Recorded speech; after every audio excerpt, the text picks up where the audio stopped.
চুয়াডাঙ্গার দুই ভাই আব্দুল আজিম মোল্লা ও জুয়েল মোল্লা চাকরি ছেড়ে নিজ গ্রামের ছোট্ট ঘরে গড়ে তুলেছেন আধুনিক ফিতা রশির কারখানা।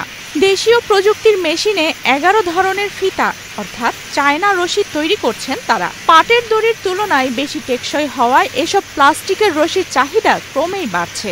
শহর থেকে শুরু করে গ্রাম অঞ্চল সব জায়গায় এই প্লাস্টিক রশির চাহিদা দিন দিন বেড়েই চলেছে। ফলে এই রশি বিক্রি করে ভালো লাভের আশা করছেন এই দুই তরুণ উদ্যোক্তা।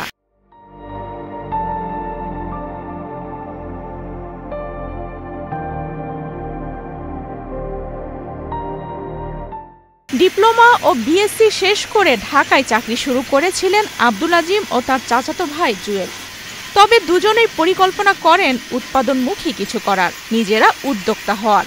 সেই ইচ্ছে থেকেই ইউটিউব সহ বিভিন্ন জায়গা থেকে ধারণা নিয়ে অবশেষে তারা ফিতা রশির কারখানা দেওয়ার সিদ্ধান্ত নেন এবং চাকরি ছেড়ে নিজ এলাকায় ফিরে আসেন।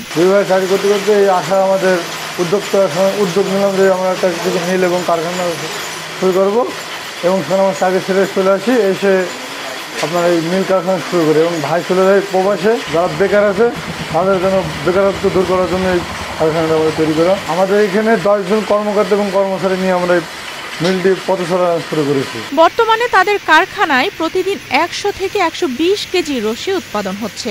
এ পর্যন্ত প্রায় 10 লাখ টাকা বিনিয়োগ করেছেন তারা। ঢাকা থেকে প্লাস্টিক সুতা সংগ্রহ করে চুয়াডাঙ্গাতেই তৈরি করছেন রশি। এতে স্থানীয় 10 জন বেকার তরুণেরও কর্মসংস্থান হয়েছে। আমাদের এলাকায় এই ফ্যাক্টরিটা হওয়াতে এলাকার অনেক উন্নয়ন হচ্ছে এবং যিনি ফ্যাক্টরিটা করেছেন উনি একসময় চাকরি করতেন, কিন্তু সে চাকরিটা ওনার আপাতত নাই।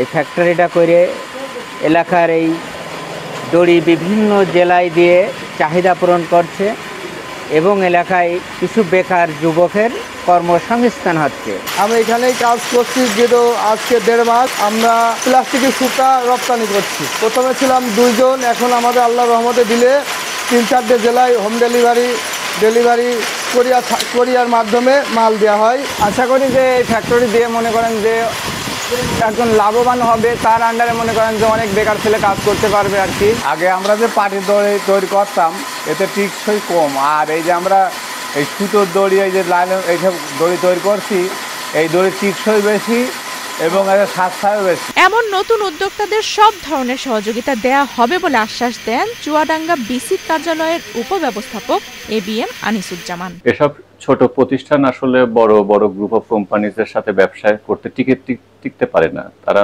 মেইনলি সাধারণত মার্কেটিংয়ে, বাজারজাতকরণে একটু দুর্বল হয়। তো ওনাকে আমি পরামর্শ দিলাম আমাদের মার্কেটিংয়ের কিছু প্রশিক্ষণ আছে ঢাকাতে, ওইটা অংশগ্রহণ করার। ওনাদের আমরা ঋণ সহায়তা দিতে পারি, আর আমাদের জেলা পর্যায়ে যে মেলা হয় এবং মেলাতে ওনার প্রোডাক্টগুলো নিয়ে উনি অংশগ্রহণ করতে পারে এবং ঢাকাতে আমরা যে মেলা করি মেলাতে উনি অংশগ্রহণ করতে পারে। আর হচ্ছে আমাদের একটা অনলাইন মার্কেট আছে, বেসিক ই মার্কেট, ওইখানের অনলাইনে উনি সেলস করতে পারবে।